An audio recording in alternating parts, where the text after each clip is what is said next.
Let me guess. Your dentist has recommended that it is time to drop the pacifier, or you are just ready to let it go.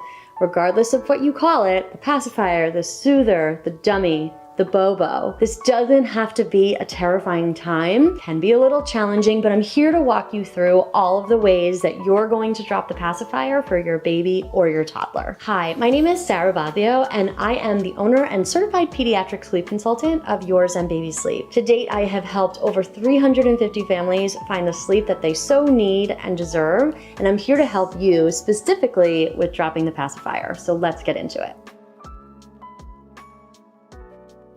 Your child is ready to drop the pacifier when, number one, your medical professional has recommended it. So most of the time it's a pediatric dentist who is going to say that the pacifier is affecting the formation of the roof of their mouth. So their teeth might be starting to push a little bit forward. The roof of their mouth might actually be starting to narrow and push a little bit upward. Same thing as thumb sucking.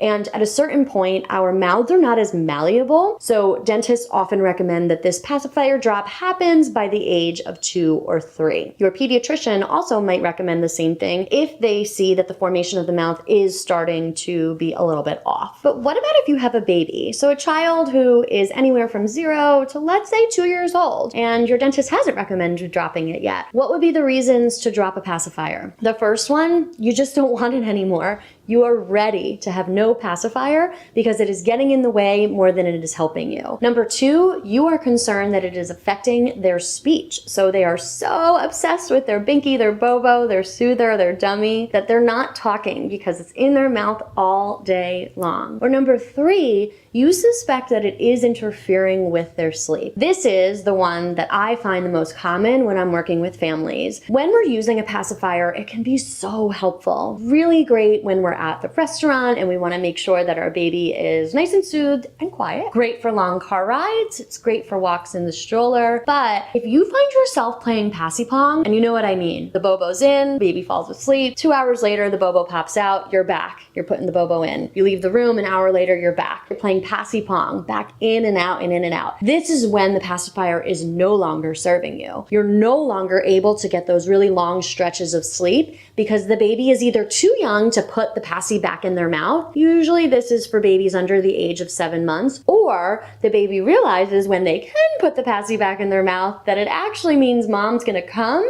or dad's gonna be in the room and they're gonna get a visit at midnight from their most favorite caregiver. So it's not necessarily about the passy, it's about the fact that they get attention from you in the middle of the night and they love that all night long because they love you. So this is when the passy isn't serving you and when it's time for you to drop it. So let's talk about how we're gonna do that. Honestly, guys, I'm gonna cut right to the chase and this is gonna be really short and simple. You're gonna drop the passy cold turkey. This is the easiest way to do it. And if we're looking at dropping the pacifier from a sleep perspective or even from a medical perspective because of the formation of the mouth, what we really want to provide to our children is super black and white expectations. Yes, there are weaning products out there. So the pacifiers that come with shorter and shorter tips to them that you can purchase. I don't love them because eventually we're going to get to the end where they're not having a passy anyway. So why put them through the process of that? Your kid is brilliant.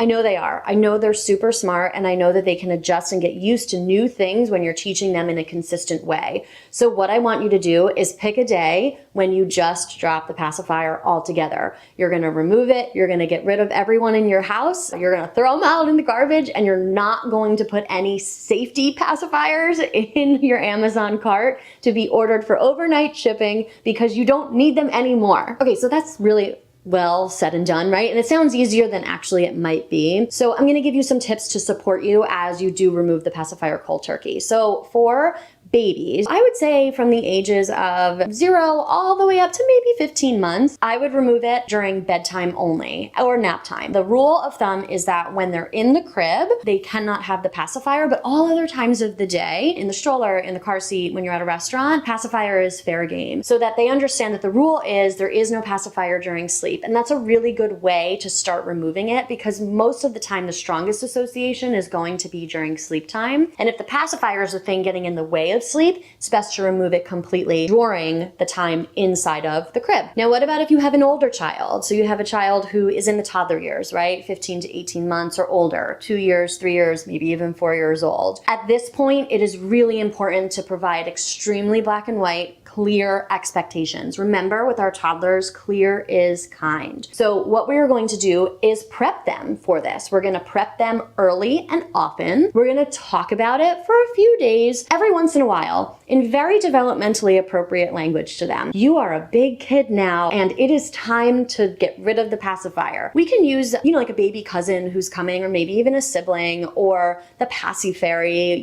insert some type of fairy tale into the situation and let them feel like they're helping somebody else in giving up the passies. We need to give them to somebody else who needs them a lot, because they're for babies, they're not for big kids, right? And we're gonna prep them, and then on the day that it's time to drop the pacifier, we're gonna let them know when they head to bed that there is no more pacifier. But the rule is for toddler-aged children that they cannot have the pacifier at all during all phases of the day. Whereas the babies, we can have it during the restaurant times, during the stroller walks, but for toddlers, we really need to be very black and white with them, and it's harder for them to go back and forth to having it and not having it. And in addition to prepping them by talking early and often about dropping the pacifier and being really clear, what I also want you to do is make sure that they have some type of other soothing mechanism when they are asleep. So at this point, the American Academy of Pediatrics recommends beyond the age of 12 months old that you can have some type of a lovey or a blanket in the crib or bed with them. So providing them with a lovey that they can associate with sleep and use that to soothe, or a stuffed animal, a comfort object, right? So what you can start doing as you anticipate dropping the passy and pulling it cold turkey is making sure that they are really, really loving their comfort object. Finally, what I need you to make sure with any age, with baby, with toddler, when we're dropping the passy, it's going to be much easier when you've established independent sleep habits. So if your child already has a great schedule and is already falling asleep on their own for most sleep phases, even with the assistance of a passy, and you can count on them sleeping through the night without needing you, except if it's for a nutritionally needed night feeding, guess what? It's gonna be so much easier for you to get rid of the passy. And a final point about those toddlers too, dropping the passy and getting out of the crib and into the big kid bed sometimes happens generally around the same age or in the same developmental stage. And what I really want you to do first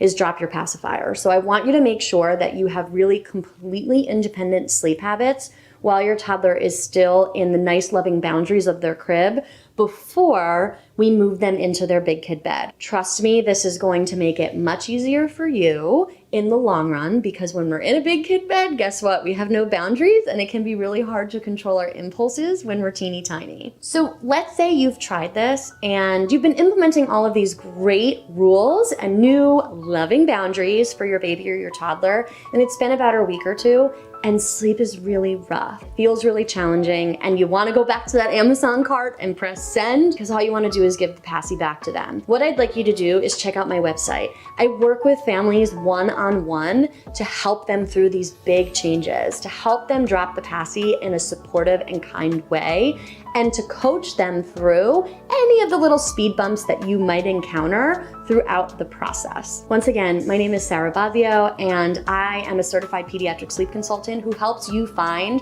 the sleep that you so need and deserve. If you found the tips in this video helpful, make sure that you press the like button to let me know. Don't forget to subscribe to get more of my content, and turn on notifications to be the first to know when I post my weekly sleep tips videos. From my living room to yours, thank you so much for watching, and I'll see you next time.